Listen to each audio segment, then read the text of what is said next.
awao na inue weke higaiga. Mimi sitazungumzia mambo ya nomination kwa sababu hata mimi ni mgonjwa, niko hapa natibiwa.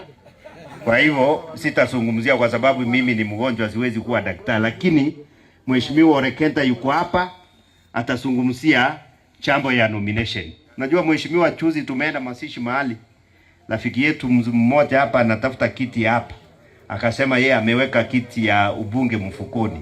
Nikasema sasa mimi nitakuwa namna gani?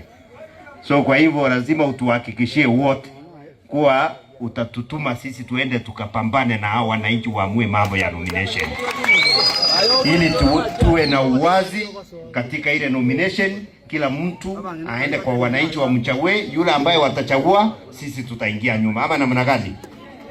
Kwa hivyo sisi lazima tutachunga na hii chama, na hapa nyumbani tuko na kijana yetu ambaye ni Fred Okengo Matiang'i ambaye anagombea kiti ya urais. Na kwa wakati huu zizi zote kama Wakizii na jamii ya Umugusi na Kenya mzima totegerane basi